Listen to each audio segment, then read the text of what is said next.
Dan and Corey here, welcoming you in to Libservative. The great fundamental issue now before our people.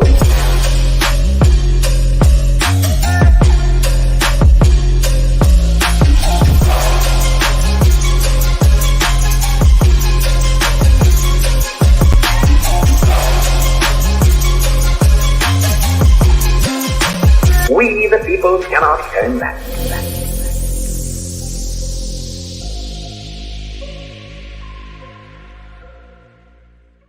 Welcome in to another rousing rendition of Libservative, the show of intellectual idiots fostering political and cultural literacy.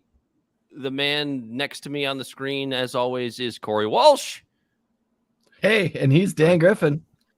And for Bell the Body Snatcher, he's here with us today as well, doing the Google Fest and helping us out as he always does. Very well.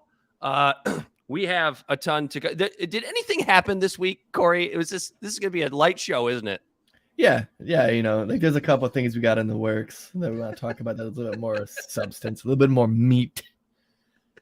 I was joking. This is definitely not a light news week, if you will. The news is in the news, and what do you do when the news is in the news? Who does the news? Us. We do the news. We do the We news, do it. I guess. So we're definitely going to talk about the Tucker situation at Fox, along with Don Lemon, the Don Lemon firing at CNN that nobody cares about, which is absolutely hilarious. Elon launches Twitter Blue. NBC Universal having some improprieties take place. We also have a killer cop getting rehired. I don't even know if I put that in the banners. I might have forgotten about that one, but that's okay. And we have a primary season firing up. Joe Biden announcing that he will run for re-election. He's got one interesting to me campaign or primary challenger that the mainstream media, all of social media, and pretty much everybody from Rachel Maddow to Robert Reich are going to disparage as an anti-vaxxer, if that gives you a little bit of a hint on who we're talking about. We got some. We're gonna update. We're gonna have a little fun updating you on the Bud Light mess. Autocrats trying to throw Matt Taibbi in prison for essentially using a few of the wrong words in the wrong places. And apparently now, Corey, everybody has gone to now being an expert on rocketry. So that's going to be a fun conversation as we move along. Before we get into any of that, Corey, tell the people where they can find us. Libservative Podcast is found on all social media podcast platforms. Our website is libservativeshow.com. We can be found at Libservative on Facebook, YouTube, and Twitch. Instagram and Twitter at LibservativePod. Our TikTok videos can be found at Libservative Podcast, and you can reach out directly at libservativepod@gmail.com. Subscribe today. Subscribe. Before we get into the meat of the that show, goes for you Corey, too, armed with my opinions. He's apparently subscribed. Must have. We're on his radar. He is. We're 3 minutes in, and he goes. You watch this? I'm just as surprised as you are. When you fancy yourself an intellectual idiot, you're happy to have anybody who decides to join. We love it. We love the I love his jokes. Fantastic. Corey, before we get into the meat of this episode, what have you been consuming in the cultural sphere? Well, so I finished up Welcome to Wrexham. And then great. Spoiler alert, you know, we're a whole year later in the show, so we know they make it to the National League. Premier. Fuck. Which one is it? I don't know. They're in one of the ones and they went into the other one. Oh, so they were in they're in the National League. I'll set it up very swiftly. So the English Football League has the Premier League. They then have the Championship, and then they have two tiers below the Championship. And then below that is the National League, which is like the minors, and you can move up from the National League and move all your way up. The National League is where Wrexham was. They've now moved into the bottom tier of the English Football League. So that's exciting news for Rob McElhaney and Ryan Reynolds. And of course the Wrexham community, because that's what this is all about. They're bloody Welsh. The bloody Welsh. Like the kicker from The Replacements with Keanu Reeves. My brother's actually in Ireland right now, riding all over in trains, and he's in Belfast and Galloway and Dublin. And he keeps sending me snaps, and it's actually making me a wee bit jealous. It's a bit sad, isn't it? Yeah, but that was actually English British. accent. That wasn't Irish. Yeah, that wasn't good. Sorry, wasn't good. I've always thought about practicing my Irish accent. Well, if he wasn't already married, Corey, he might fall in love with a Galway girl, like Steve Earle. And then I'm watching. I just started the show, The Marvelous Miss Maisel. Marvelous Mrs. Maisel. Oh, yeah, upon my recommendation. So you made the recommendation, but I'm going to give a shout out to old sport, my boy Jay, because he also made the recommendation. And I was like, all right, cool, because I can give two shits what Dan says. But Jay, I solemnly hold your opinion to heart, so I will watch it. No, I'm kidding. But he mentioned it. We were playing video games, and I was like, you're the second person to mention that to me. So I guess I'll have to give it a watch. If you like neurotic Jewish comedy, it's good. Yeah, so far so good. It is very neurotic, but it's great. It's like that's that humor right up my alley of like Seinfeld and Curb. And I, for one, Corey, have taken in the new Netflix series The Diplomat, starring Kerry Russell. I guess it's going to be on my docket. It's one of those. It was one of those shows that like showed up on my like For You list like early on when it first kind of hit Netflix. I was like, I'll get to this. I'm 2 episodes deep, and I got to tell you, I enjoy it. It is the showrunner is Deborah Kahn, who's also responsible for portions of The West Wing and Homeland. So if you liked those shows, you'll probably like this one as well. And I got to tell you, the first 2 episodes, I absolutely love. I love it so far because The Diplomat is a show that is very, very political, but political in a way, at least so far, that intellectual idiots like you and I will enjoy, right? It's not like gratuitously left or gratuitously right. It wouldn't be on Netflix. It's like that up and coming show, Libservative. Yeah, that's right. That no one watches. We're also not on Netflix, and you're not going to be on Netflix if you're gratuitously to the right. That's for sure. One day, Dan. One day. But it clearly, in the very first episode, this show is absolutely taking digs at Joe Biden and Kamala Harris. So because it sets up the show by talking about how we got to figure out what's coming next because we have an elderly president and a vice president who's a fucking idiot. And so it's like, gee, I wonder what administration they're talking about. So I really dug that. There's also clear shots at modern American imperialism, in the modern day. But there's also some weird excuse making for modern day American imperialism, which is a little bit of a contradiction, but I mean, I guess I can get past it. So it's kind of like if we don't act on this, who will? Kind of that whole American. If we don't do something, who's gonna do it? Kind of deal. But good so far. I'm enjoying the hell out of it through 2 episodes. Kerry Russell's fantastic. I've always found her strangely attractive, which is something I've gotten shit from my buddies for a while. What you drinking over there, boy? Just a gin and tonic and a B43. I'm not going crazy tonight, Corey. What do you got? I'm drinking an Austin Brothers raspberry vanilla porter. It's the first time I've had it. It's not bad. It's actually really damn good. But I'm a huge fan of porters, so just can't get enough of them. Yeah, I would be fight off the shakes. I would be full after 3 sips from that can. Just full and bloated because I'm getting old.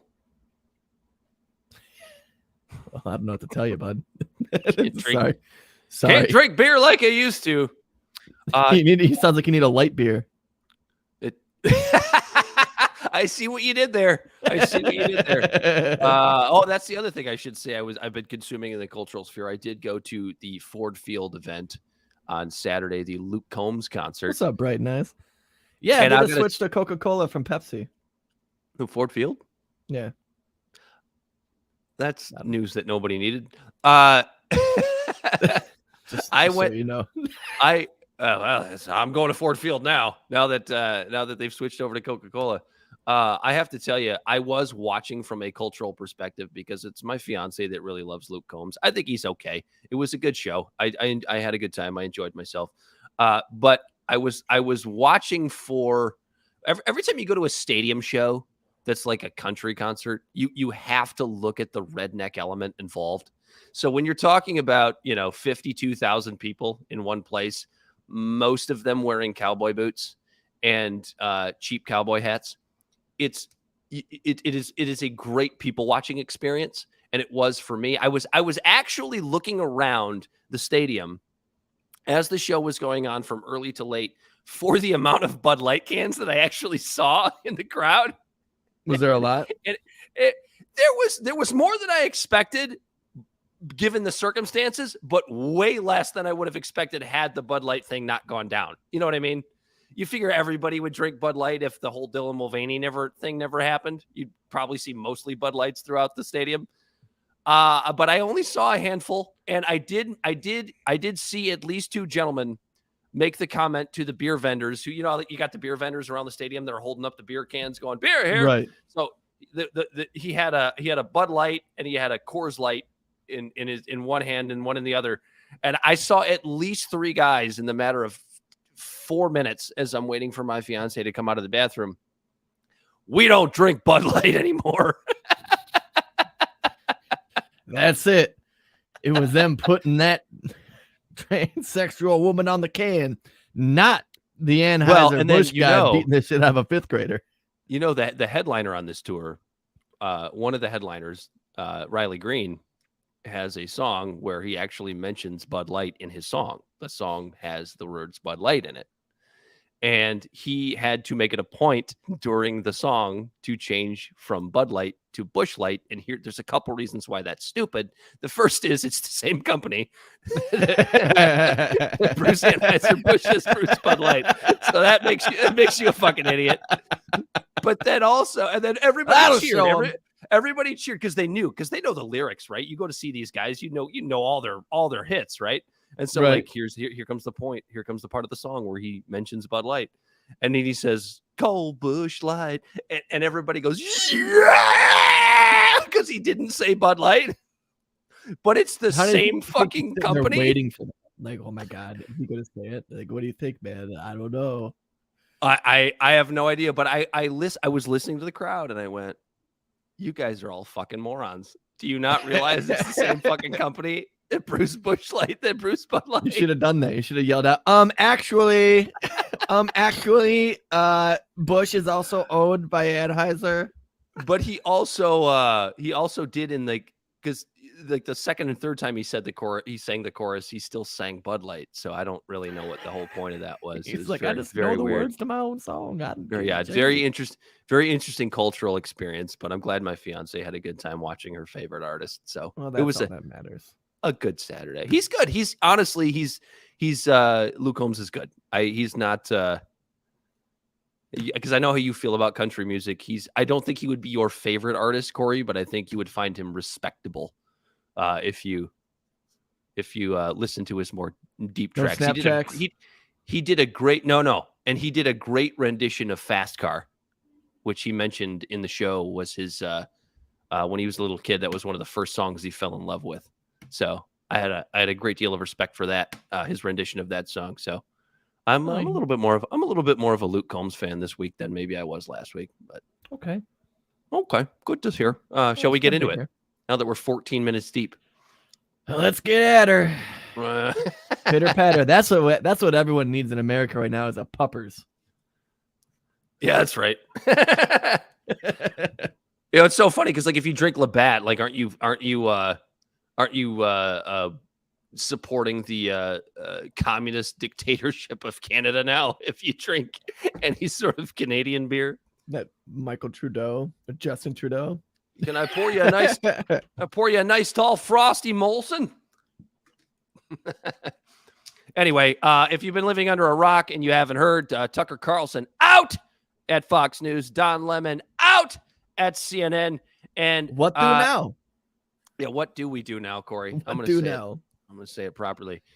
What do we do now? Because I think the dynamic that I found, this is not the dynamic that matters, but the one I found the most entertaining was the fact that every outlet, either liberal or conservative, all they're talking about is Tucker, and nobody's talking about Don Lemon being fired at CNN. Nobody cares.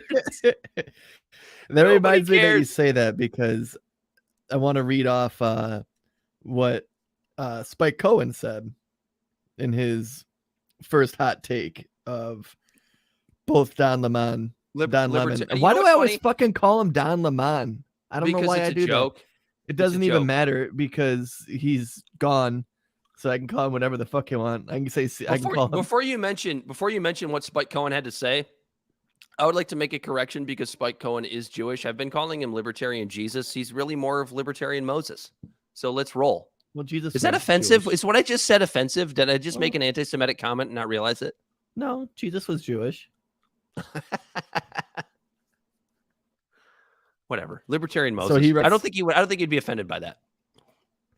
For Tucker Carlson, he has been an outspoken voice against the war machine and the surveillance state to an audience who rarely heard that elsewhere. There's a lot we disagree on, but I respect the contribution he's made. Wherever he goes next, I'm sure he'll bring a huge audience. Don Lemon.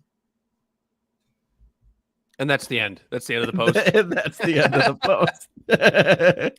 See, it's so interesting to me because I have my issues with Tucker. But I've also given him credit live on this show multiple times recently about him being kind of the most real of all of the cable news hosts. And like I said, it's a low bar. You couldn't slide a credit card under it. Right. I still think Tucker's mostly bad, but Don Lemon is somebody that, like, what has been made clear by what has come out since his firing, nobody fucking likes him. The guests don't want to go on the show with him. His co-hosts can't fucking stand him. And the people that he works with can't stand him. And he's made it very, very clear that, yes, as a homosexual, you can still be a remarkable misogynist. And he's done it live on the air more than a couple of times. He is insufferable as a person. And I think unless he goes to like News Nation or whatever and like joins Chris Cuomo as his lackey or sidekick, which, I mean, I wouldn't put it past either of those guys.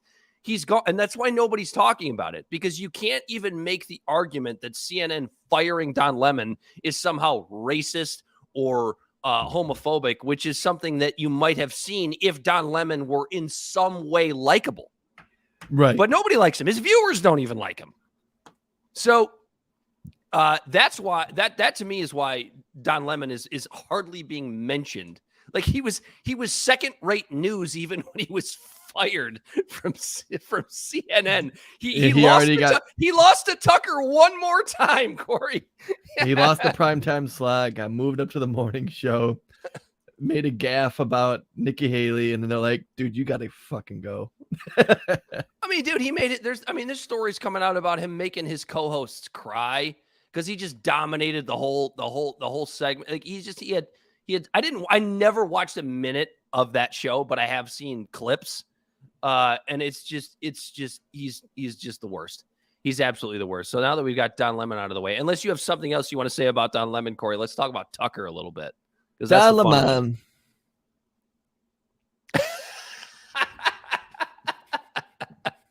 Fair enough. I got. As for Tucker, he's going to land on his feet. You know he is. And so I'm curious to see where he goes, because he can go one of two ways. He could go the route of having like the shackles of the establishment media and having to try to follow a narrative based on a conservative news outlet. Oh, and he could be this more person like that's a little bit more like free to explore different realms of different things to talk about and actually become like a decent journalist and decent personality.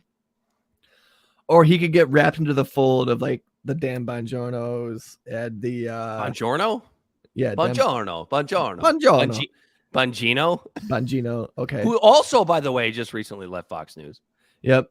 But yeah, he could be wrapped into that and become a grifter like people at the Daily Wire, or, or different outlets like that, AON, Newsmax. But so I guess the only time will tell is what exactly he's going to do, because he's not done. He's going to be saying more shit. And I'm just curious to see if he's going to lean into grifting, double down on trying to build a base to make a quick buck, or stay true to a sort of actual person who loves this country and is just bringing you facts, news, and opinion and analysis. Yeah, and so Tucker is the guy that would have a fucking leftist on his show because he has some agreement with something that leftist has to say. We know this because he's had Jimmy Dore on his show multiple times. He's even had Tulsi on. Tulsi before and after she was doing a little bit of grifting. Right. And so, like, he's the only cable news guy that would do something like that, because he can look at a guy like Jimmy Dore, who's ostracized even by people like the fucking Young Turks, right? And he can look at something like what a guy like Jimmy Dore has to say and go, yeah, he's a leftist, and I'm not for that, but you know what? What he's saying actually makes sense. And that is the thing that Tucker has over every other talk. You know why? Because Tucker is a guy that has a brain. And this is what makes me so mad about, we've talked about this before, but this is something that makes me so mad about somebody like Rachel Maddow. Rachel Maddow is and has always been way too fucking intelligent for the shit she does. She has absolutely gotten lost in the rhetoric and the power and the bullshit. She is way too smart to do the shit that she pulls every fucking night on her show. She fell into the bullshit, and she's awful. She might even be the worst one at this point, as far as like primetime cable personalities. Tucker at least has, while he's mostly terrible, he's found a way to stick to at least some of his principles throughout and it might only be once a week you see it. It might be really, really rare, and then the rest of the week is garbage. But every once in a while, his actual values would come out. And that's what makes Tucker a little bit different, I think, than all of the other cable news hosts. Yeah. Yeah. Armed with my opinion said the left rejects Jimmy Dore and Tulsi now, despite the fact that no one on the right claims them. It's an insular cult. You have to follow he's right. You have to either follow their narrative or, piss on the pot or get off. No, it's absolutely right. Like, there are a lot of people out there that call Jimmy Dore a fucking right-wing fascist. It's like, you are not even paying attention to what or who Jimmy Dore represents or is. A liberal and a leftist, I don't think there's any true leftist out there calling Jimmy Dore a right-winger. A neoliberal, right? A neoliberal is basically right-wing anyway, so who the fuck cares? Yeah. They love war. They just want those tanks to be a little bit more gas efficient. So I hope going forward, what I hope for is that kind of bad Tucker goes away. Fox News Tucker goes away, and he becomes, because it was one of the guys on the fifth column. I want to say it was Welch. I think it was Matt Welch, who had talked about meeting Tucker long ago before the Fox News days. And Tucker actually talked him out of voting for George W. Bush. Mm-hmm. You can go listen to the Fifth Column podcast and figure out who I'm talking about. But I believe it was Matt. That's not right now. After this one. But that is a podcast we are happy to promote. But like, Tucker isn't a fucking moron. He's not a shill. Right. He's not somebody that I'm in love with, but I guess it's so weird because I have hope for him in a weird way, even though I haven't been able to stand him for the last 10 years. Same here. I hope that with the shackles off of having to be a part of a conservative media thing. Because you remember back in his day, he was on what, MSNBC and in what was that called? Not Counterpoints. It was called Crossfire. Yeah. With his little bow tie. Oh yeah. Yeah. So that one was fun. So we'll see where it goes. So my question for you is, Dan, is who replaces Tucker? Dude, I'm happy you brought this up because it's not going to be anything good. It's not going to be anything good. It's going to be who's the turd they had on there from their morning show? Jesse Waters? No. They're not. Jesse Waters is the earlier guy. Oh, Guthrie? Kilmeade or whatever. I think was the first guy they had on. He is an absolute utter establishment horrible neocon. So I don't think it'll be him. I think it'll be somebody who's got a little bit more of a personality, like you mentioned, a Jesse Waters, who is a fucking moron. Jesse Waters is like, he's one of those, he's like that guy in your college classroom that just thinks he knows everything and always does his hair real nice and then like smirks at you a whole lot. Like, you know what I'm talking about. Talking about. That's, I feel like it's a personal attack. No, it's not, because my hair is Jesse Waters is a fucking idiot. He had a chance to prove himself when he had a chance to challenge Lindsey Graham about the Restrict Act, and he completely let him off the hook. And it's how you know a person like Jesse Waters isn't an actual journalist, which, by the way, Tucker Carlson was at one point a real fucking journalist. And so it's gonna be trash. And all it is to me is I think all of the cable news stations, they see the writing on the wall. This is going away. They know that nobody cares. They know that their demographic and their viewership is aging, and they're all going to be dead soon. Yeah, the only one that had. Sorry, go ahead. No, all I was going to say is the only people left watching are boomers. Like, that's it. I mean, have you seen the numbers for any of the cable news stations with regards to like people that are 30 and under? I mean, dude, we're talking about an amount of people that can barely fill a fucking hockey arena in Detroit. The only one that had the key demographic was Tucker. You know, like he had that lower fan base or whatever.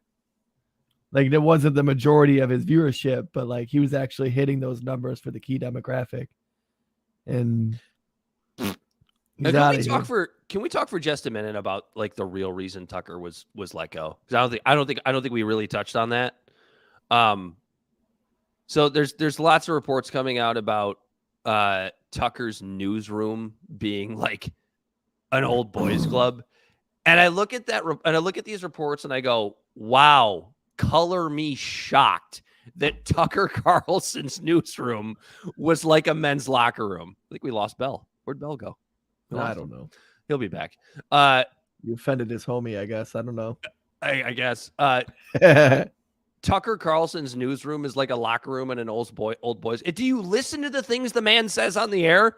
Like, are you really surprised to hear this? And this woman, Abby Grossberg, who's suing Fox News for, I don't know, whatever the fuck it was, sexual harassment or something like that took place on Tucker's show.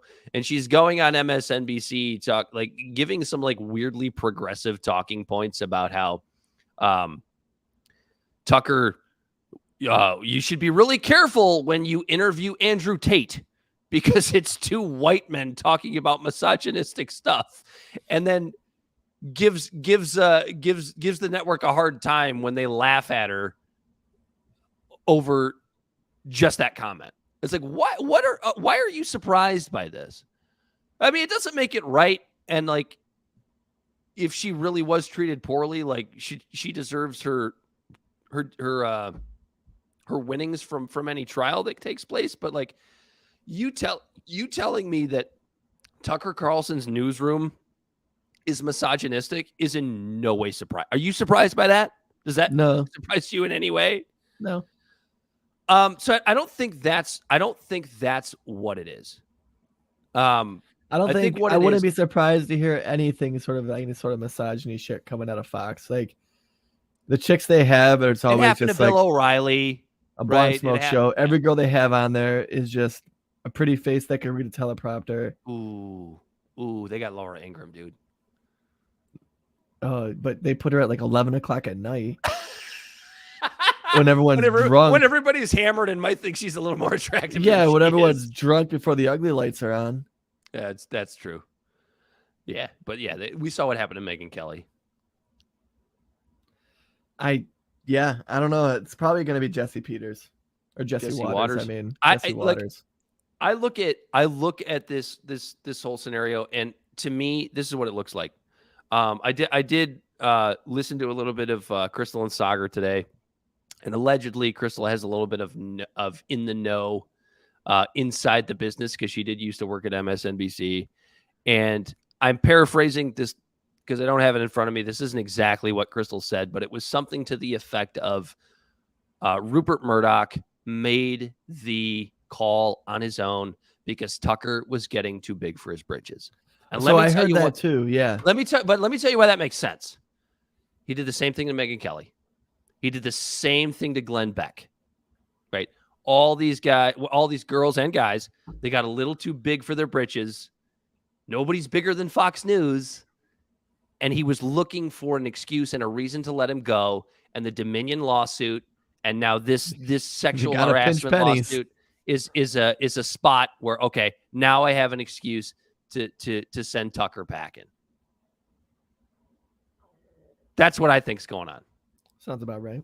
That's my opinion, based off of what I heard from Krystal and Saagar and a few other outlets. This is because just remember, like all of these different media outlets, whether they lean left or right, it's a giant dick swinging contest. There's just as much politics that are happening in these corporations as there is out on the Capitol Hill. And if you step on too many toes and try to throw too much weight around, people don't like you rocking the boat, so they're gonna just get out of here. That's what Tucker did. And Armed with My Opinions made a great point. It's in here somewhere. Here it is. My sweet summer child. You think Maddow isn't going? Is it doing what she's paid to do? She's a still for the establishment. That's not the one I wanted. Here it is. This is what I wanted. Whether you like him or not, Tucker was one of the few, maybe only, people in the mainstream media who would challenge the establishment, and I agree with that to an extent. He didn't do that most of the time, but he would sprinkle that in ways that no other host will. No other host will even if Tucker only challenged the establishment 2 to 3% of the time, that's 2 to 3% of the time more than any of these other fucking talking heads. Yeah. And you know that based on Jesse Waters not challenging Lindsey Graham on the fucking Restrict Act. Yeah, I know that. What and a swing and a miss. Yeah, we don't have that. I should have pulled that up, but we don't have it. But it's okay. You can find it. Look up Jesse Waters. Not now, but when the show's over. Jesse Waters, Lindsey Graham Restrict Act. I'm sure you'll see what we're talking about. We already talked about Don Lemon. What about Twitter Blue, Corey? Twitter Blue. So this is actually something that I just really haven't followed at all. It's just another tactic Elon is now using to just troll people, it seems. Ooh, that's all you get out of it. Okay. All right. So we'll make this a short topic. Twitter Blue finally launched, I think, late last week. They gained, I think, 28 more subscribers. 28 more of the millions or whatever. Yeah. People out of people that didn't already subscribe. And there's all this talk about, I think Bell gave them all to us yesterday. Bell, what were they? They were Stephen King, LeBron James, a few other celebs. Really, those are the important ones. Like, just anyone who didn't want one got one. So lots of celebrities that didn't pay for this that kind of kept their blue check, and Elon came out and said that he had paid for them. There's no real explanation for that because sometimes Elon doesn't say the best things, but this really is kind of turning out to be a little bit of a disaster, because The blue check for one now it's instead of being a status symbol, which is what it was before, it's now like a scarlet letter. If you have one, you're a piece of shit right winger that loves Elon Musk. And so there's no reason. There's no like we haven't paid for it here at Libservative, and I don't think we will. I don't think we're going to waste $8 a month. We have such a small impact on Twitter. I barely use it. You barely use it. We're more or less on Facebook, Instagram, and TikTok. Wow, way to give away our ineptitude. I just don't know. I mean, we would easily be able to gain a bunch of followers if we actually interacted. But when's the last time you interacted on Twitter? It's hard. I just read through it. It's really hard to bother with it. But the number one concern, and this is a legitimate concern, is that say and I'm going to give somebody an idea now. So say somebody goes through and so we're at Libservative Pod. Somebody goes at Libservative_pod and pays to get a blue check. And now our show has an imposter that's verified for our show. Have at it, But you can see why on a global scale, that's a fucking problem. Yeah, because people were doing it with like ExxonMobil. Like, didn't someone do it with ExxonMobil? And then something like that. Yeah, it's happening all over the place. Oh no, it happened with oh fuck, what company was it? It was the insulin company. Someone bought it and paid for the check to make their name the insulin company, and then said that they're going to lower all the prices to $10 or something like that. Do you remember that story? Yes, no. That's what made them lower their prices to $35. That's the kind of stuff that's going to happen. So what? Like oh no, drug company. Like oh no, you mean if blue check marks, Dan, are made that the pharmaceutical companies have to lower their prices? You changed my mind. I'm all for blue check marks now. I'm all in. That was the opposite of what I was going for. I don't. Yeah, like okay. So no, that's a good point because so like the chaos that's coming out of this might actually be a good thing and might actually be fun, and Elon might profit off of it because 40,000 people are gonna fucking try and troll ExxonMobil by making themselves verified as a phony account. And then ExxonMobil is going to go, well, I guess we got to pay the $8 a month now. Yeah, Elon knows what he's doing. He knows what he's doing. Yeah, it's, and I think that's just another example of like, the internet's just not fucking real. We've known this. We're like, at this point, we're the generation that grew up with it. We knew it wasn't real. We knew it was all shit posting. And then all of a sudden, it just kind of became real. Shit posting and porn. Yeah. And then it became real. Gone. It's weird. And then I think everyone who didn't realize it wasn't real in the beginning are finally starting to realize, hopefully, that the internet isn't real. It's a whole different sphere. That's the point. Well, it's real. Remember the Brad Paisley song, I'm So Much Cooler Online? Yeah, I do. I love that song. And what's the interesting part is Jason Alexander is in that music video, and he's like, I'm getting off Twitter. Fucking George Costanza is one of the people that's like, I'm getting off Twitter. Because honestly, of all the people I'd expect to get off Twitter, it would be George Costanza. Well, but not for that reason. It'd be because people are like disliking his stuff or something like that. We could write a Seinfeld episode on it. Oh, we could. George! The internet isn't real. What do you mean it's not real? It's real to me. I'm making it real, baby. Anyway, Twitter Blue launches. It's off to an awful start, but well, I mean, Corey's kind of changed my mind a little bit. It might be fun to see the chaos. Let's keep an eye. Nothing but apparently positive effects. People fucking over corporations, and I know corporations are people. And they have feelings. Okay, so here's the problem, though. Corporations are one thing, but what about when it becomes dangerously political, right? So, like, what if say there's an up and coming political figure on Republicans or Democrats, doesn't matter, up and coming political figure, and all of a sudden somebody verifies themselves for them.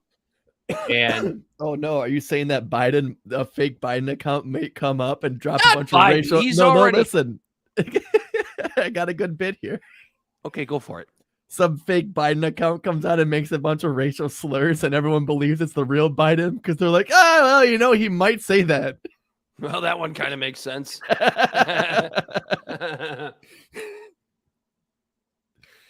No, but you understand what I'm saying. Like the smaller people out there that, like honestly, like us trying to make a name for ourselves. Like if somebody just heard our show and hated people trying us, to paywall us, and they could go out and create a blue check for themselves and make us look like assholes. I mean, we could obviously fight it. I think there are ways around it to prove that it's not us. But it's just like, that's just a headache. Is that a headache you want to go through? It's not a headache I want to go through. If they're giving a bunch of clout and we're getting the fucking trickle down from it, have at it. If any of our listeners, you want to go pay the $8 to make a libservative Twitter with a blue check mark. I don't know. I have no, I could see if you have something at stake. Using us as the example, I think to me personally, it's just like, whatever. I could see it really fucking with someone's livelihood and their life if it was like someone else, but yeah. So, okay. So maybe us is a bad example, but like maybe it's a contractor out there, just some contractor on Twitter. Yeah, and some small business. You feel like they did a bad job for you. You go out and you make an imposter account.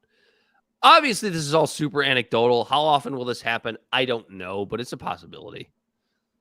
So I don't know, but you've kind of talked me out of it. This might actually be a good thing. Corey talks me out of something every week now. This is 2 weeks in a row.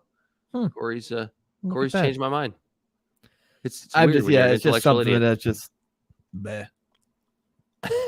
Yeah. We'll see where it goes. We'll see where it goes. It might be fun. I can. Oh no, people on the internet are going to say things. Yeah. say things pretending to be somebody they're not.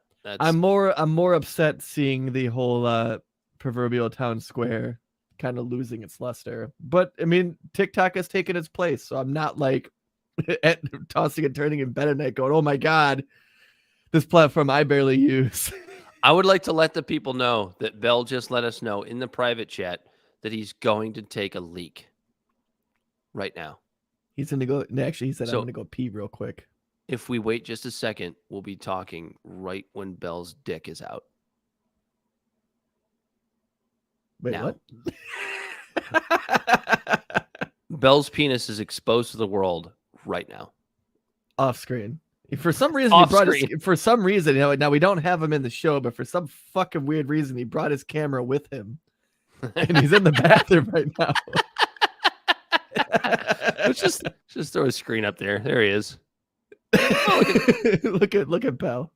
For the listeners at home, we were looking at Bell's wall because he's not with a painting of our logo and a mushroom and a guy with a beard. I wonder who that is. You know who that is. I have to go. You got rid of it. I was going full screen to see who it was. No, you know who that is. He's a friend of yours. Anyway, where do we go next? Yes, trust me. We'll talk about this later. Did you is there any more? Oh yeah, we have the Jeff Shell fired for impropriety at NBC. I don't really have a whole lot on this. Do you? Your favorite word, isn't it? Impropriety. Impropriety. Then you say last night, you're like, I love that word. There's Bell. He was listening the whole time. We talked about him. He's back. Yes. It's strong. All right. So Corey, it was a strong stream. He's gonna show you the picture.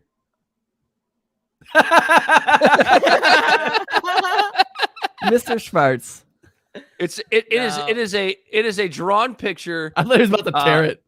It is a drawn picture from Bell's lady of the gentleman who designed our latest logo update. Oh, that was nice of her. It took him way less to take a photo than it did for her to draw. he's supposed to come get it. She spent 3 hours shading his upper lip. No, it was his beard. Look at that thing. That's a dope ass picture though. She did a damn good job. Right? You want her to do one of you? Sure. She's gonna do one for us. I love my ego being stroked. Look at this. My kid did this one for us. Isn't that beautiful? Nice libservative logo. Could you make She's my gonna- beard a little bit bigger and my arms a little bit bulgier? She's gonna do like a Medusa with your a little beard. bit thicker. Yeah, make me like Yeah. 6'2". Listen. It's gonna be your beard like Medusa, but just all penises, black penises, because this is what you want. Can That it is- be that like is what- soup? Can it be like? I didn't know I super wanted it, bad but I do quality? now. It's gonna be super bad quality penises, though. Nice. No, and they'll veiny. be great. No, they're gonna be great quality. That's her Everything- specialty, Dan. Quality is her specialty, Dan. This will be great. We're gonna do this. Kowalski quality. Anybody outside of Detroit won't understand that reference, but here we are. Hey, Dan, it's primary season. It is primary season. Wow, we have the worst segues in the history of all shows. Like, Well, this that is was a good one until you brought it up. Embrace fucking it. fucking disaster. I gotta look where I am in my notes. Hang on. Here we go. Biden officially running again, as if anybody should be surprised. And just in case anybody's wondering, by January of 2029, if Joe Biden is reelected and obviously doesn't come back in 2029, he will be, I believe, 89 years old. You said 2029? You mean 2024? No. If he wins again and gets another term, by the time that term is over in January of 2029, he will be, was it 87? Oh, fuck, you're right. It is. I can't believe that. Yeah, no, you're right. 89 years old. Bell will find it. He'll be old as fuck. And we just talked last week about who's the broad from California, the old lady. I already forgot. Feinstein, Dianne Feinstein. She started losing her faculties at 85. That was noticeable. And Joe Biden's already starting to lose his faculties. So that will be really, really fun. It's primary season. And the mainstream media is already making you think that it's going to be a boring presidential primary. And history will tell us that that's true, because generally incumbents don't have problems. Yeah, they However, don't, there because is they one. don't hold debates. They don't even hold debates. And that's ridiculous. But Democracy have dies in darkness, Dan. Robert F. Kennedy Jr. throwing his hat in the ring for the Democratic primary. And we also have what's her nuts? Who's Marianne Williamson? Marianne Williamson. Yeah, she's dead. You sure? Not literally. RFK Jr. to me is interesting. And the reason he's interesting is because he is remarkably anti-establishment. His name is Kennedy. And real Kennedy, not like I married a Kennedy and now I'm a Kennedy kind of thing, but like he's fucking RFK's fucking son, like an actual Kennedy. And Kennedys have always had a air of being anti-establishment. And you don't think RFK Jr. knows who the fuck killed his dad and his uncle? You know, it's funny. I saw when he was talking about his presidential run, he was saying how like the biggest hurdle he's faced that he's overcome is his wife giving him the green light to do it. And then like the second question that journalist asked him, which is kind of weird but interesting, he goes, well, are you concerned for your safety? And he said, I'm not that worried about my safety. But yeah, that's just like, that's in the back of everyone's mind that the Kennedys are just run through the dirt because they're anti-establishment. And No, they're murdered. They're murdered by the feds because they're anti-establishment. Allegedly. Fuck you. I say, Corey Walsh, fuck you for saying that thing. Is that JFK or RFK? That was my best JFK. Because that wasn't Junior. No, that was my best. That was my best Jack Kennedy impression. So my first take. I on the whole RFK am thing. in heaven rooting for my great wonderful nephew to be the next president of the United States of America. Did I do an okay job? Is that an okay, Kennedy? I think so, yeah. That's just passable. Bell said that's a good impression. You passed Bell's smell test. All right. So what I find interesting is like the first thing that they're trying to dog him on is the fact that he's anti-vax. And not like a neo anti-vax 2019 COVID. He's been anti-vax for a while. Yeah. Which, whatever. I haven't seen him say anything that he's like, I'm anti-vax and all of you should be too. He's just personally anti-vax. I don't give a shit about your personal opinions. But what I found interesting was AP News immediately came out with a headline. And it is anti-vaccine activist Robert Kennedy Jr. announces run for presidency. And then after they did that, or no, anti-vaccine activist RFK Jr. challenging Biden in 2024. So AP News came out with that article. And then The Hill, CBS News, The Guardian, all made this, like, published the same article with the same fucking headline and the same fucking verbatim article within it. And I just find that interesting of how you can see how narratives are pushed on the American people because it's peddled from a million outlets of the same fucking thing. Never mind that he's a, an anti-war super environmentalist, talking about the middle class, anti-China, all of these different things. He's an anti-vaxxer. Because in our country right now, they're pushing him into a negative light. They're trying to make him seem illegitimate, like he's crazy. You see what they're doing here. Never mind the fact that we have more choices, right? Which is what you and I advocate for. It's what our boys over at the Forward Party of Michigan, Michael and who's the other guy? Sorry, he's Kumar. slipping my mind. Kumar are pushing for. Never mind what Andrew Yang's pushing for. Even the libertarians in a lot of cases are pushing for. Never mind more choice. We have to squash anybody that's a challenge to Joe Biden. Not just the Democratic Party. I can understand the Democratic Party doing that on their own. That makes sense to me, right? They already have their guy. He's already the president. He's already got obviously a decent chance to beat Trump, right? Because he's already done it once. But like for all of these outlets to go along with that and just go, he's an anti-vaxxer. Like that's going to be the thing. It's like what they did to Bernie Sanders, and it's particularly in 2020. Of like, look at all these Bernie bros. Bernie's a misogynist. Bernie's, there's all of these ridiculous things that they put out that have some semblance of truth, right? Because Bernie bros were real. They were kind of annoying. But like didn't really have anything to do with the substantive area of Bernie's message. They're going to do the same thing to RFK Jr. It's all going to be about the fact that he's an anti-vaxxer. And look, me personally, I look at RFK and his stance on vaccines, and I'm not talking about just the COVID vaccine, right?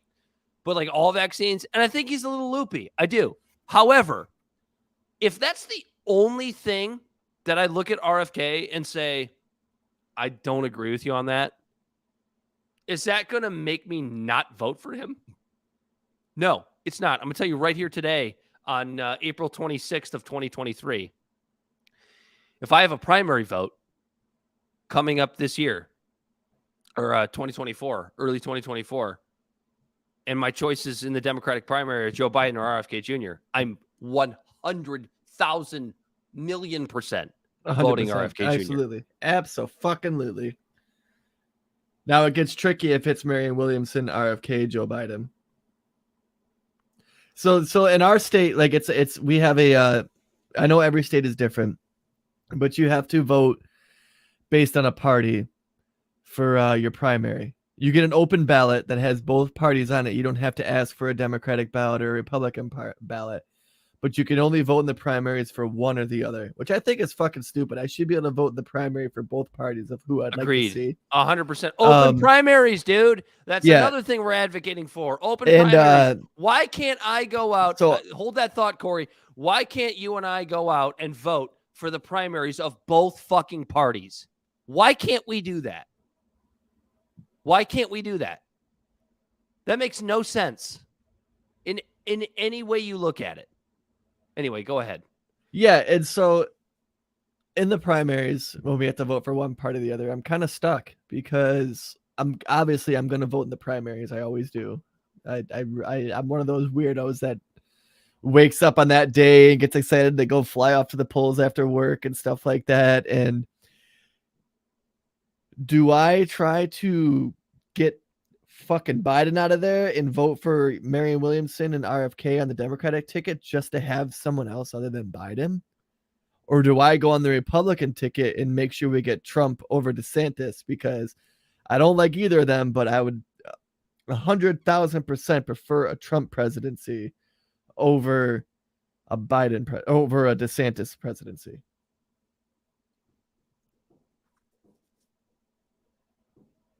Yeah, I mean, it's a solid question.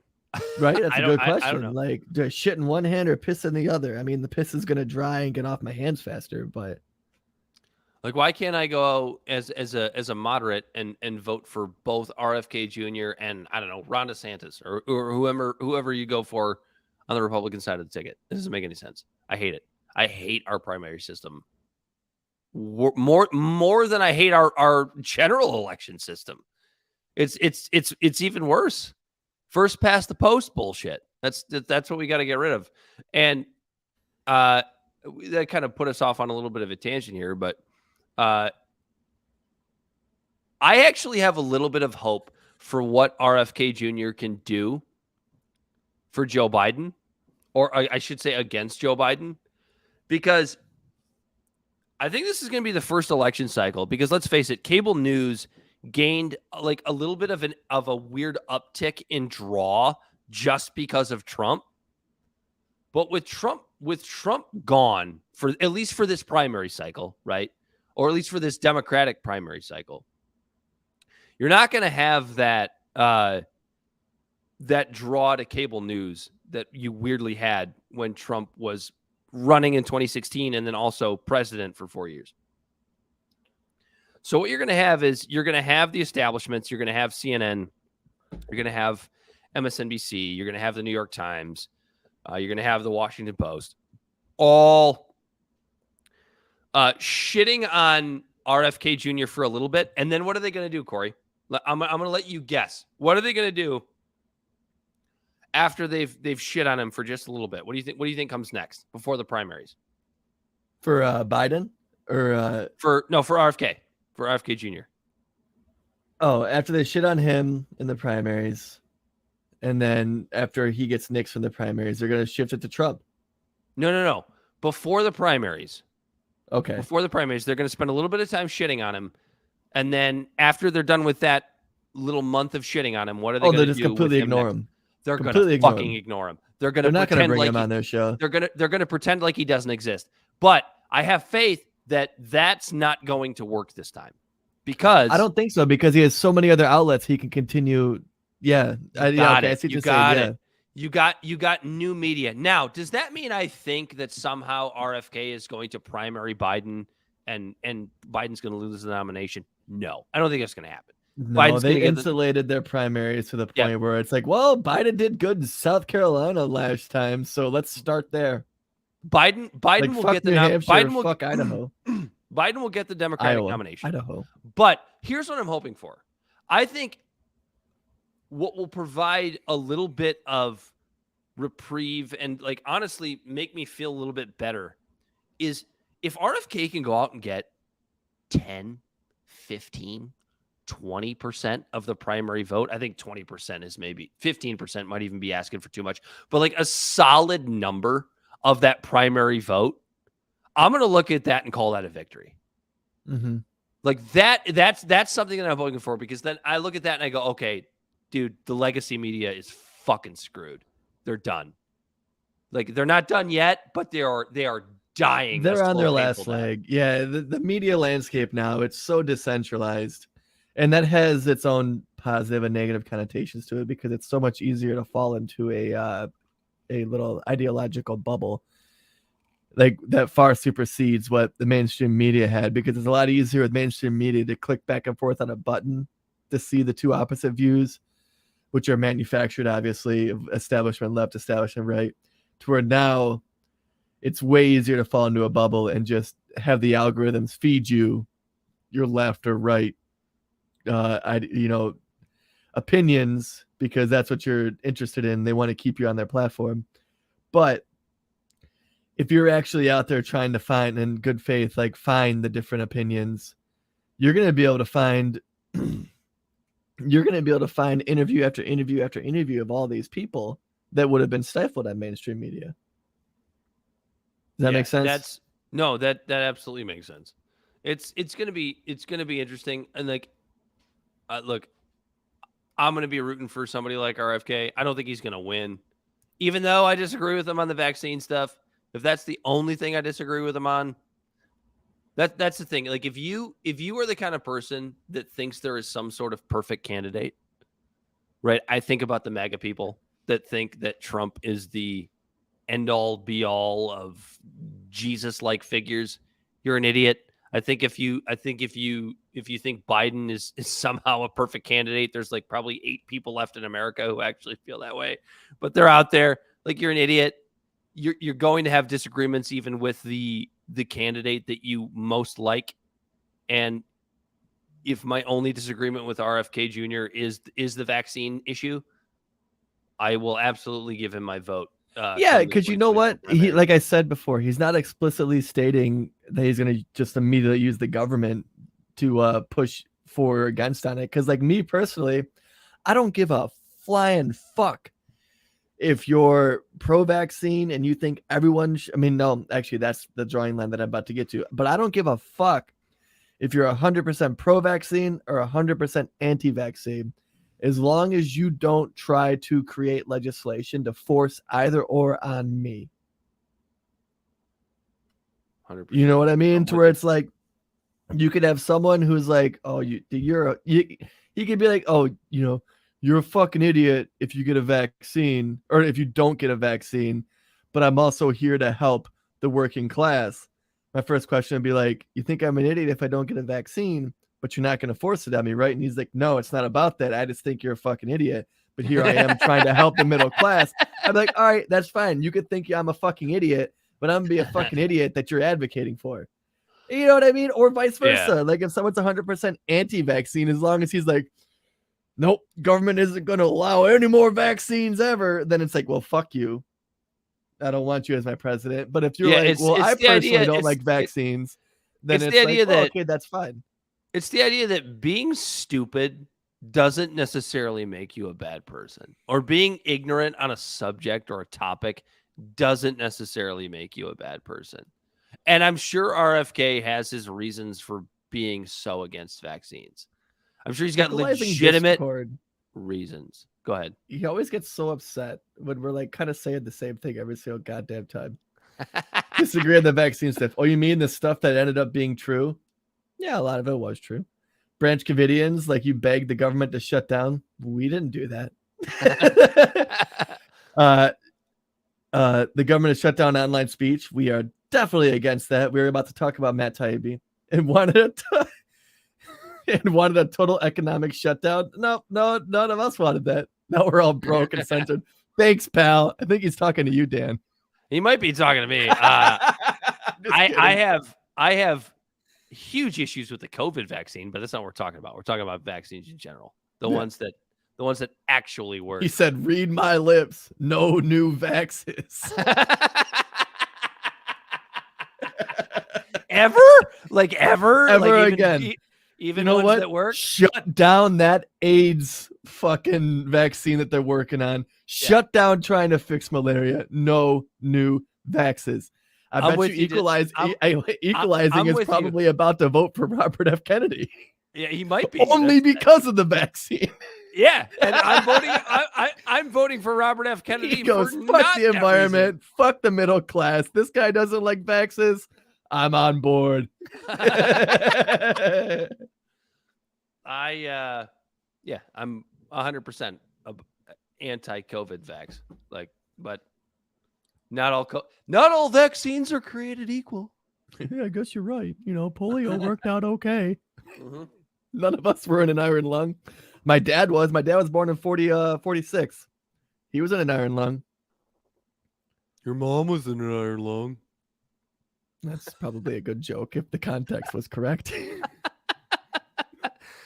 Shall we move on? This is a fun topic. We're going to be keeping an eye on RFK's campaign, and anything that can make the establishment media cringe a little bit. And what I'm talking about is just a decent percentage of the vote in the primary. Believe me, I would love for a major upset for the first time in American history, but let's not hold our breath on that. Let's take our wins where they come. Yeah, don't ask. And that would be one of them. Yeah, the Kennedys aren't big fans of. Actually, I'm all right. I'm gonna put that one aside because I'm trying to articulate something to do with shootings and them being against the establishment. Well, it's funny because it's actually interesting because equalizing just brought us up to our next topic, which is Autocrats trying to send Matt Taibbi to jail. You ready for this one? This is all you, Corey. Like I know a little bit about this, but you know a lot more than me. I watched the hearing. So I watched the hearing, the original hearing with Michael Schellenberger and I'm going to take a piss because I feel like you got a lot to say. So give me 45 seconds. So I watched the interview or the hearing with Matt Taibbi and Michael Schellenberger when they were in there, and they were there for the weaponization of the government, right? And they were in there to talk about the Twitter files where they had just literal facts on paper of how the FBI insulated themselves from the government. Twitter ended up hiring an ex-FBI agent as their lawyer, and all of this stuff, and how they were literally shadow banning people and censoring people when out in public. They were saying that they weren't doing that. And then so Schellenberger and Taibbi show up to this press conference, and this chick from either the Virgin Islands or Puerto Rico, but I think it's the Virgin Islands, to where she doesn't even have a vote on the floor. She's just a representative. For some reason, she's on this panel of this committee. And as soon as they show up and they try to just like talk about how the government is weaponizing or it's politically weaponizing themselves. You got something to say, Belle? We're talking about Stacey Plaskett. Just Stacey Plaskett. Stacey Plaskett. Yeah, I mean, all. no, there was Wasserman Schultz, and there was another one who was also doing this shit. But Plaskett was out there for clout, trying to get her shit, like get her little 2 minutes of fame on different little clips on Instagram and TikTok and whatever.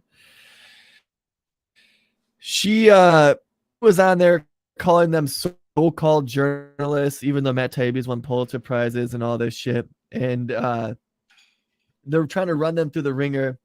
So Matt Taibbi, at some point, accidentally mentioned the CIS, not the CISA, and he basically just mispronounced one of the alphabet agencies because there's a shit ton to try to remember, and he said that, and so now she is trying to come out and say that Taibbi had perjury with a handful of errors that was made during the publication of the Twitter files, and these mistakes caught the attention of nope, that's not it.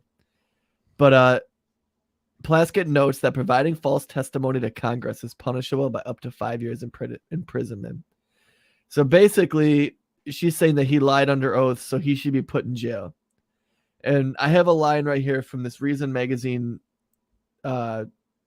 article that I read about this, and it says that the title of the article by Robbie Suave is "Democrats Threaten Matt Taibbi with Jail Time Over Twitter Files Testimony," and it talks about how she is now trying to get him arrested, a journalist arrested in a country where free press is supposed to be, the one word, free.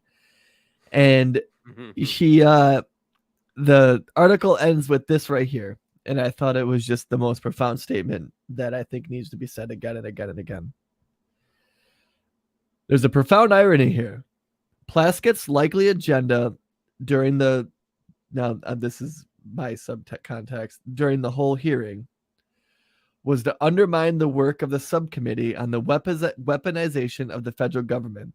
And the manner in which she chose to do this was to threaten a journalist with jail time. Weaponization indeed. And what I find absolutely insane about this is the fact that she was sitting there trying to pound her fist, saying that the government is not weaponizing anything against people who have different ideologies or are saying different things, but then threatening to use the government's long arm of the law to jail a journalist for perjury because he got the acronyms of one for a verbal slip up that he actually corrected afterwards on Twitter. Yeah. So there's no weaponization going on, but if you actually question that weaponization, you're going to jail, buddy. Straight to jail. Yeah. So here's the fucking terrifying precedent. Obviously, Matt Taibbi is not going to jail. No, but if there were a scenario where they could actually pull this off and send him to jail for this, now we're talking about verbal missteps being considered lies and perjury. Just the idea of America is dead. The idea that the founding fathers created is dead. Wow, Corey, that seems hyperbolic, but I think you might be right. If they actually, I mean, look how they're going after it, Assange. But do you not? But that's the thing is, like, do you not see what's happening? What's going on? I don't know. Bell's just coming in and out of the video. Anyway, but like, do you not see what's going on here? Do you not see that, like, Matt Taibbi is fucking everything that, God damn it, that America was founded on? Like, hey, Bell, what's up? We Why are is this happening? I don't know, but we're good now. We are designed to be always question the government, always question the powers that be, and that is all Matt Taibbi is doing. That's all he's ever done. That is why he so accurately represents his journalistic idol, which is who? Corey Walsh, Hunter S. Thompson. Yep. Like, this is a man that should be regarded as Edward Snowden is, or should be, as Julian Assange should be. Chelsea Manning. American fucking heroes questioning, speaking truth to power, but he gave the wrong acronym for the wrong agency during high pressure testimony. Right. And okay, so now he's guilty of perjury. Do you not see what they're doing here? They're obviously, what they are doing is working as the high powered establishment to bring down somebody who threatens the fucking establishment. I don't understand how that can be any more obvious. Yeah. It's fucking gross. You know, like, Corey, I like to Corey, use that do you love Matt Taibbi? I do love Matt Taibbi. I've read a few of his books. His book Hate Inc. is wonderful. Great book. Great book. I yeah. recommend it to everyone. Griftopia is good. Dying, what is it called? Dying Elephants, something like that. Like, books just shitting on the fucking right. Like, he has all these published books doing this. Matt Taibbi hasn't changed. It's the base that used to support him that did. Equalizing's got another good comment. Why is it that why is the crowd that calls everything fascist mostly silent on this or cheering on Taibbi's persecution? I'll answer that question for you, Equalizing, because people don't realize what fascism is. Like, that's the bottom line. They use that is a term that is used to perpetuate your own ideology. Nobody actually realizes what it is. Nobody understands what it is. If you No, if you well, the ask somebody powers that without be- using Google, so anybody that calls, say, like, I don't even, we'll use the worst example, right? We'll use Donald Trump. Anybody that calls Donald Trump a fascist, if you ask that person without using Google, define the word fascism, they wouldn't be able to do it. They don't know what it means. Nobody knows what it means. It's just a word that you use to say that somebody's bad. Essentially, is what it is. Those same people couldn't explain to you why Mussolini was bad. Or why he was bad. They just know. Oh, yeah, I'll tell you why. He's Bell. a fascist. No, because he was friends with Hitler. He's friends with Hitler, so that's what makes it bad. Right. No, they don't know how he came to power. They don't know any of that. They don't realize that Hitler actually admired him. And that was Like real that- fascism. That Mussolini came first, Right. and then Hitler was like, "I really like this guy." I got do an what he's answer for doing." that question too. ahead. Why is the crowd that calls everything fascist mostly silent on this or cheering on Taibbi's persecution? It's because everyone, like both sides, they do love fascism. They just love their fascism. Their fascism, their censorship. Yeah. They don't want the other side's fascism.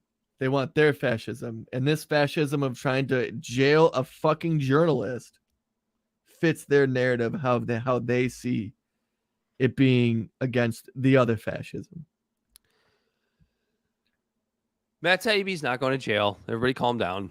He's not going to jail. He's going to be fine. But like, just even the idea of putting that out there. It's scary, because words do it's not fair. matter. It's not fun. I'm a free speech absolutist, but words do matter because they do put energy and they put stuff into the ether that puts thoughts in other people's brains.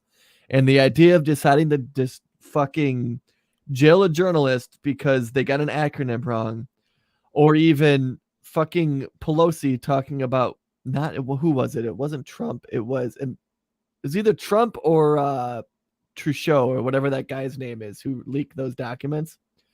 When she said he'll have, or no, I think it was Trump. When she says he'll have his day in court. Teixeira, you talking about the guy who was the Discord guy? When she said they'll have their day in court to prove their innocence. No, it's like, no, that's not how fuck this works, you. bitch. You know better, you dumb broad, that fucking the Constitution states you're innocent of proven guilty, and you've been the goddamn head of the House of Representatives for however long. You do not prove your fucking innocence. No, that's not how this works. It's up to the state to prove that you're guilty. Yep, absolutely. By the way, she's got great tits. Allegedly. Oh man. Look, there's no reason for Matt Taibbi to go to prison. He's gonna be fine. You can probably calm down, but I don't like the idea of even putting this idea in the ether. Yep. Of that you could just because you don't like him because he fucking called you out as being this. Because now that it's been said, because why? Because he's Hunter S. Thompson 2.0 and he's fucking fantastic. I wouldn't call him Hunter S. Thompson 2.0. I would call him maybe Hunter S. Thompson Redux. But there's no way. I was going to say, as good as he is, and as much as I love Matt Taibbi, he does not hold a candle to Hunter S. Thompson. That man is a god, and you put respect on that name. Jesus Christ. Don't ever compare anybody to Hunter S. Thompson again in front of Corey Walsh. I got some of his whiskey out here. Who's closer than Matt Taibbi? I know, I'm sorry. I got real heated there, but no, Hunter S. Thompson was a man of his own. He's the one that created gonzo journalism. He was able to spend time, and like he's one of the reasons why they don't just allow any journalist to follow presidents around anymore. He's a pristine figure. I'm gonna share one more comment from Equalizing. I'm against jailing journalists, period. But can we make an exception for Brian Stelter? Just let us have this one. Come on. No, I'm not for putting Brian Stelter in jail. He's a fucking idiot. And I like him. I like how he just publicly humiliates himself. Yeah. Oh, he does it to himself. Better. No, you don't need to put Brian Stelter in jail. He's already fucking alienated himself to every. He's killed his own career. We don't need to put him in jail. He's already fucked himself. So Equalizing also just said, you guys don't get it. to share shared edgy memes. Anything in those leaks is now invalid and must be fried. And it's funny because we actually talked about that in the last episode. I know you didn't make it, but how the weird thing that all the news media outlets were just trying to figure out who he was before they found out who he was versus actually talking about the context of the leaks. Right. Yeah, absolutely. He's he's just a shit poster. bro. He's a bro that was just trying to share shit with his friends. His Minecraft friends. Yeah, it's like he was trying to get laid by his online community. Isn't that funny? Like how when we were kids, like that's what we were trying to do. We were trying to get laid, and now people are fucking leaking documents just to get likes from people on fucking Discord. I was lying about shit like, yeah, like I got an 8-inch dick. What's up? I could bench press 335. I was literally 115 pounds soaking wet, but now they're just trying to get likes from their buddies on a Minecraft Discord or whatever the fuck it was. Guys, please no, for real. I'm serious. I work for the government. Anyway, what I feel like we missed something. Breonna Taylor. Yes. Oh, we don't even have we don't have a banner for it. No, we don't. We can just pull this one down. So this is more yours and Bell's story. Probably mostly Bell's. Maybe we can bring him in since we've completely alienated him from this episode.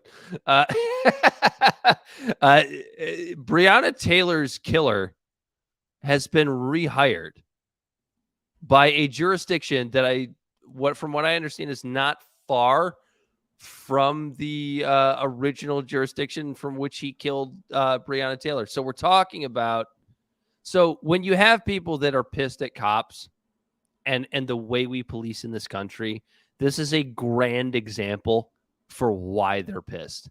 A guy is able to roll in. If I'm not mistaken, correct me if I'm wrong, Corey, you know about this story more than me. Breonna Taylor was killed in an incident where police officers executed a warrant at the no-knock warrant at the wrong apartment and killed her in her sleep. Did I get that right? Yeah.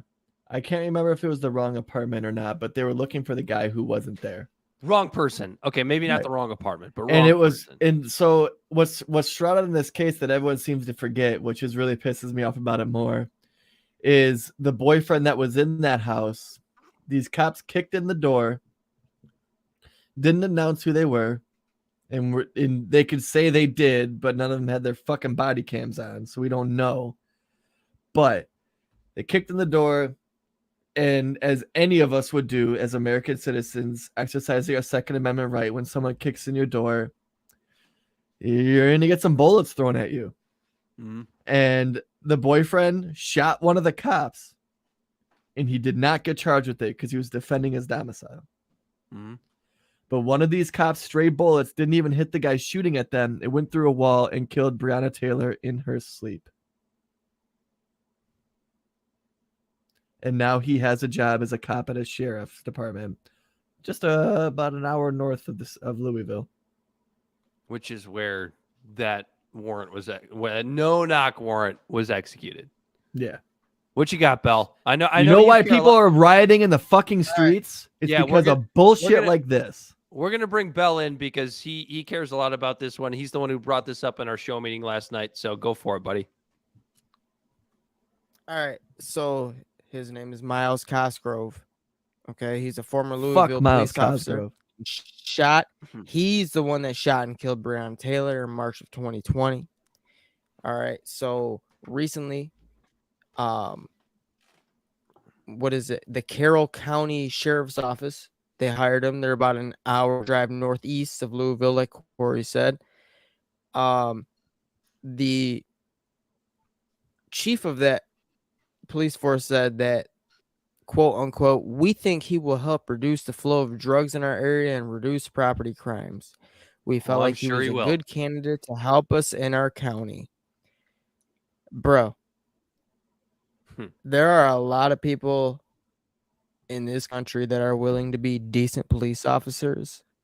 you do not need to hire this dude. So can I play? Okay, I'm going to sound like an asshole here. Can I play devil's advocate for just a minute? Yes, please. No, and you can tell me I got the wrong idea, but this idea just came to my head.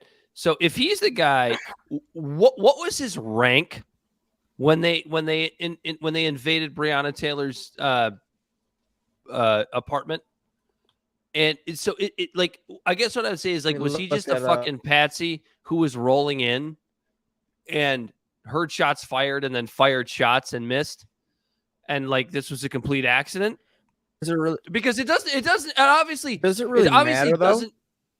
No, it doesn't in the grand scheme, but it does for the individual, right? So like, it still makes the act wrong that they execute a no-knock warrant. But like, is he just a guy on a team that's just like, well, I'm just doing my job and following my superior's orders?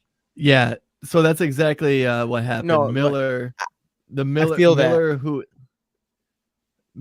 ahead, Corey. Who is the sheriff or whatever, told, so right now I'm on CBS News. He told WLKY his department also took into consideration that Cosgrove was executing the warrant as ordered during the raid on Taylor's apartment. Dan, he was just following orders. That's all it is. I mean, yeah, it sucks someone died, but he's just following orders. No, I get it, but like that to me. So here's my point. It speaks. He doesn't know better. Well, yeah, basically yes. Like what I'm saying is, I'm really glad that we have people that upholding our law that just don't know better. So you're actually getting at what I'm trying to say, which is that it has more to do with the way we police in this country than it does with the individuals taking the action, I guess is what I'm trying to say. Like, could you see a scenario where he was kind of an innocent bystander who fucking pulled the trigger because he felt like he was supposed to, because he heard shots fired, and it's more of an institutional issue than it is with him as a police officer? Like let's not pretend like he's Derek Chauvin. That's the I think you're saying, because like if you take him down, then you have to take down every officer involved, and it's a hell of a lot easier just to brush it under the rug than actually hold people accountable. And I'm 100% for holding Louisville police and all police forces accountable, but I'm also the kind of person that like still has some sort of like quasi belief that not all cops are horrible human beings. I still think it's bullshit. If I accidentally, even if it was negligent homicide and accidentally killed someone with a forklift at my job, I wouldn't be able to go drive an hour north and get a job at another factory. But you have a great point just in that, because if I feel like if I'm a cop, like if I'm the guy who shot that bullet that killed Breonna Taylor, right? If I'm him and I'm just a guy following orders, I'm not a guy who's like perpetuating state nonsense, right? I feel like if I'm that guy and I'm a good person, I'm done. Like, I'm not going to be a cop anymore. Well, and like, would you or would you not? When you I feel like, but I feel like you as a forklift driver, Corey, if you just ran over somebody on a forklift by mistake because you were doing what you were supposed to do your job, you might consider, I don't think I want to drive a forklift anymore. Don't you think you would consider that? Yeah, but the difference is the narrative that's being pushed by media all around you.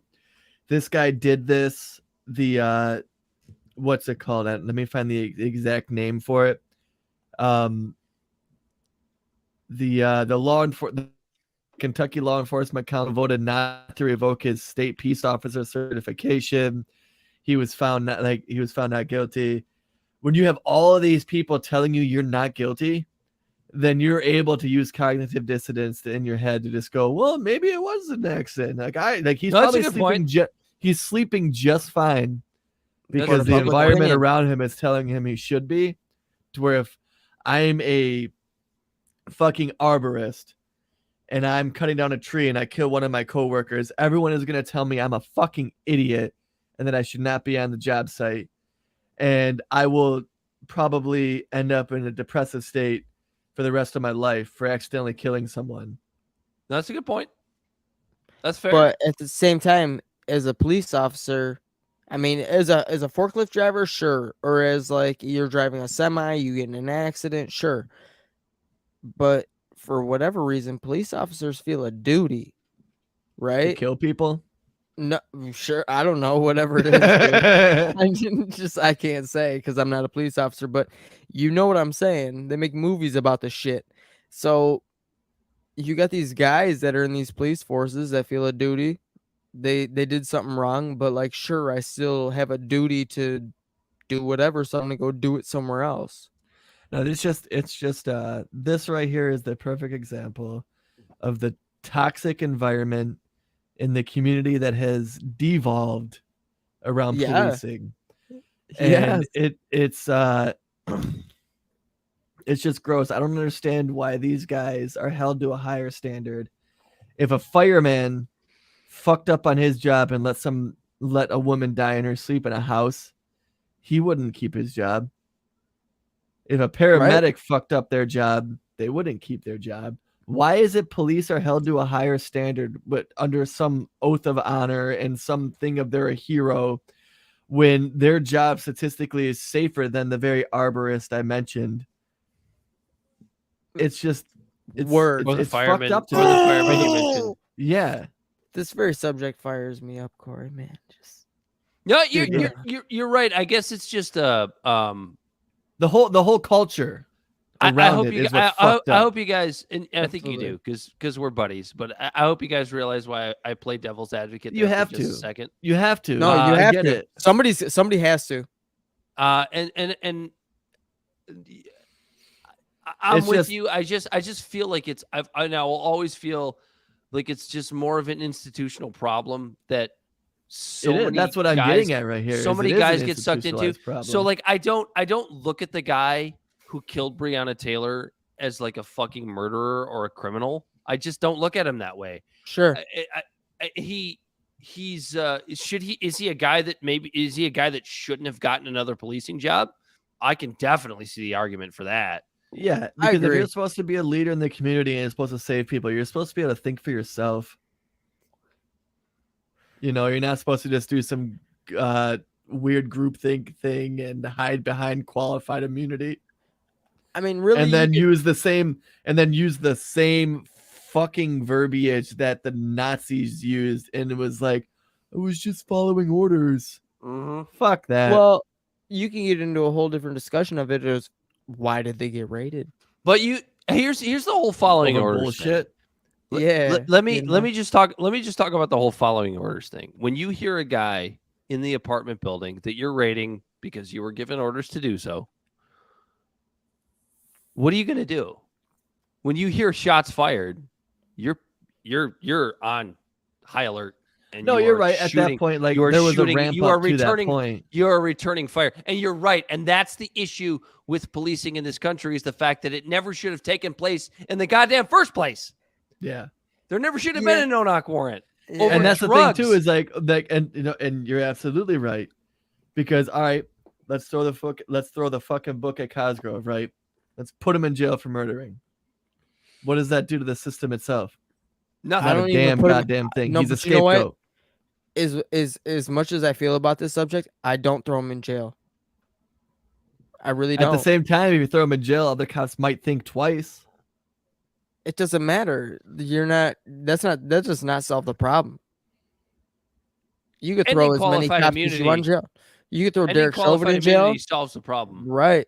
You throw Or Derek Chauvin in starts- jail. You throw this guy in jail. What happens? Another one happens. Another one happens. It's the institution itself. Yeah. It This really is is. a perfect I- example when they but talk would about you guys- Fucking institutionalized A. bullshit. Would you guys agree with me when I say that this scenario for this police officer is not the same as Derek Chauvin? Yeah, I agree 100%. It's not the same. It's a little more high energy. Yeah, this didn't take 8 minutes and 46 seconds. This all happened in like 15 seconds, quick flip of a switch. So I don't think you can. It's, to me, I don't think you can just blanket call this man a murderer. I think that's a little bit hyperbolic. That's what I said. I don't throw this man You, in are jail. you comparing him to an Oswald? He's just a patsy.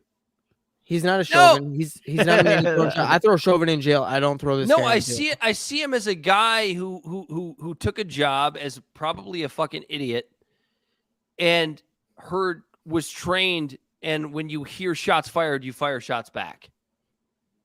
I wouldn't even go as far as to zone. say he's a fucking idiot. I won't even go as far as to say that honestly, it's a guy. Maybe he's not an idiot. Maybe I shouldn't have said that. It goes back to the whole orders thing. You're following orders. The guy is doing a job. He gets a warrant from a judge. And I was going to make a point earlier. You are trusting these people above the cops to make these decisions, right? And that's where a lot of my mistrust comes in from government. And these are city judges and not like Supreme Court judges. These are local judges that are dealing with local cases. And you are county, yeah. Right. I look at this and I go, who? So this warrant was issued. Corey, you'll remember this because I don't. This warrant was issued over drugs, right? This is drugs. Over a drug dealer that, so it's Breonna Taylor's residence, and they assume that the drug dealer might be there. So imagine. I think that's what it was. Just to have a little bit of perspective. Just imagine. I mean, you guys are both married. I'm going to be married in October, but just think back to a time when you were dating and you start dating a girl and you invite her to stay at your house for multiple days, or like you do when you first start dating, right? You stay at her house a little bit. I stay at her.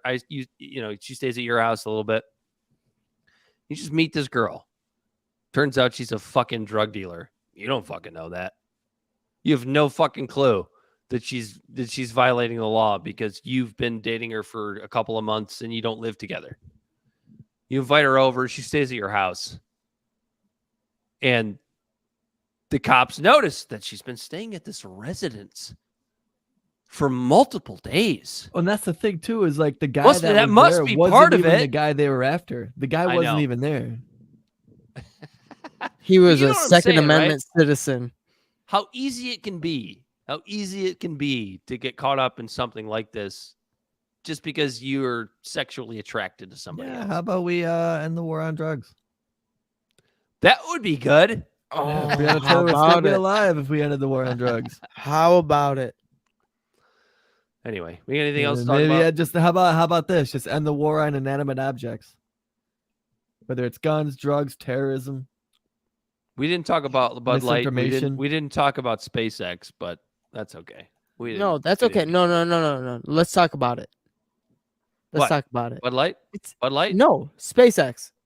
SpaceX. All right, we'll do that one. Let's talk about it real quick. So SpaceX launched a rocket a number of days ago. I don't remember what day it was, and it exploded. Wait, hold on, Bell. You can't just say let's talk about it and then dip out. No, I'm kidding. SpaceX launched a rocket a number of days ago, and it exploded a decent amount of time through the launch sequence. And everybody who hates Elon Musk, which is basically anybody who thinks Joe Biden has no imperfections, is shitting all over it, because now everybody is a rocket scientist. Isn't that crazy? Now that's the thing we're on. Everybody's a rocket scientist now. Yeah.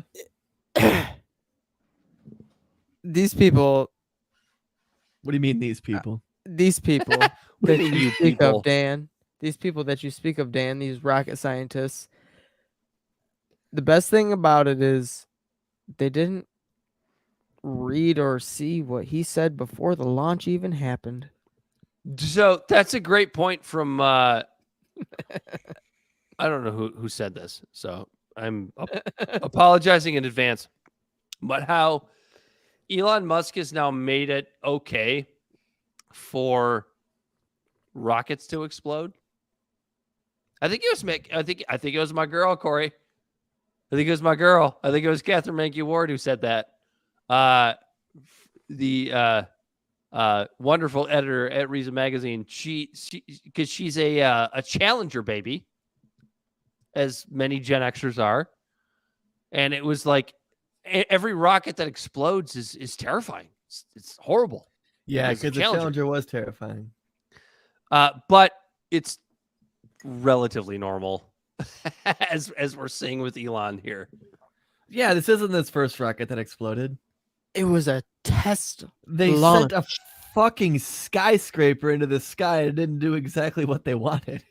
It was a test launch. And got further through the launch sequence than they expected. Correct? Yeah.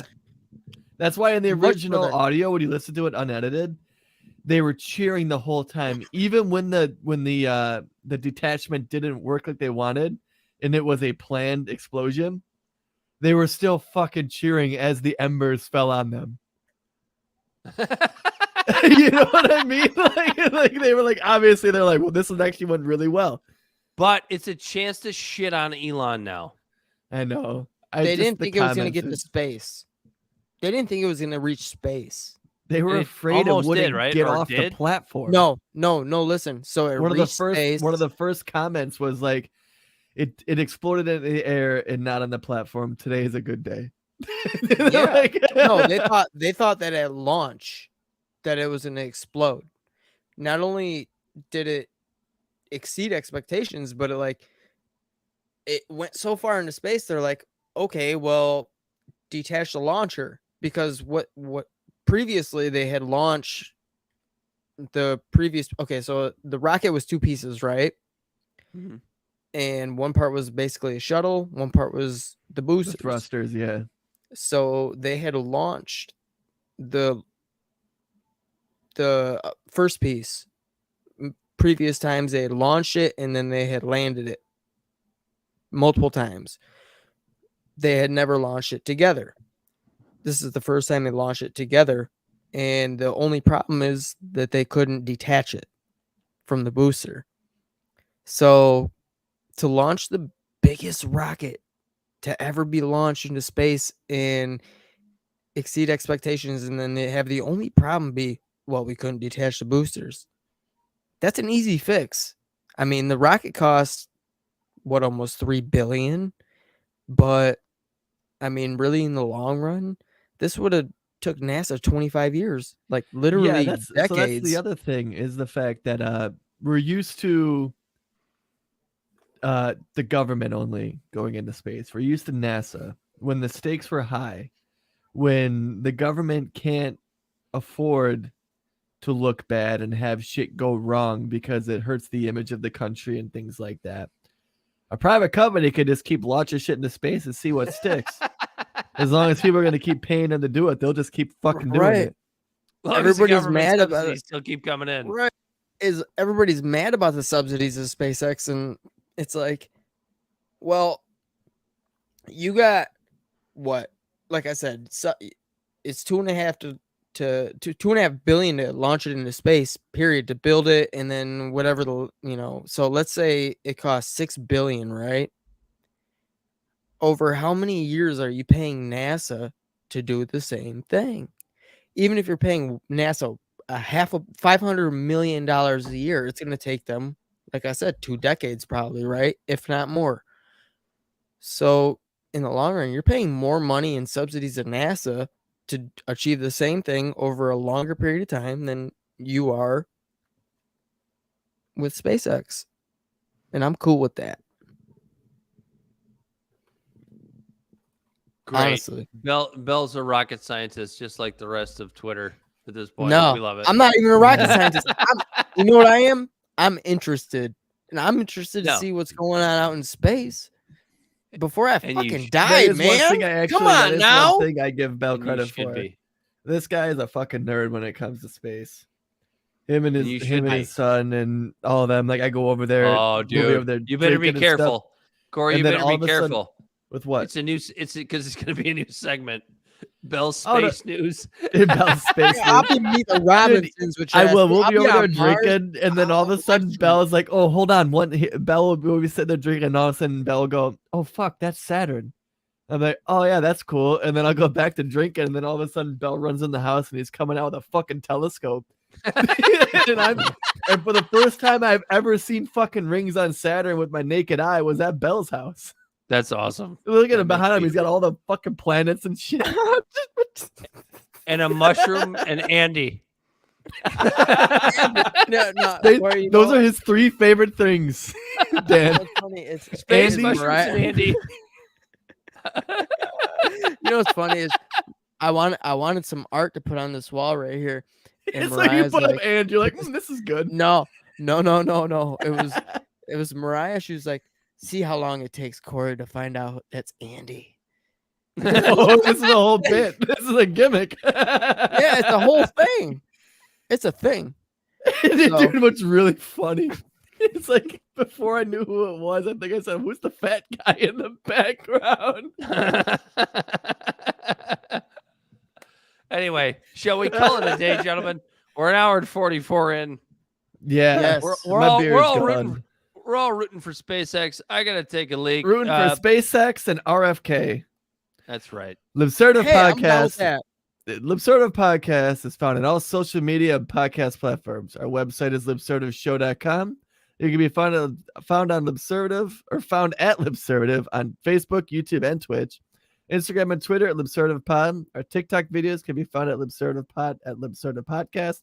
And you can reach out directly at libservativepod@gmail.com. Subscribe today. If you made it this far in the episode, before you go on to your next podcast, give a quick review and share this with a friend. I don't expect you to go on your Facebook and make a whole post about it to show people that you're listening to this garbage, but tell a friend so you have something to talk about on lunch break. This As is not we garbage, always- and they did listen. What'd you say? I said this is not garbage, and they did listen.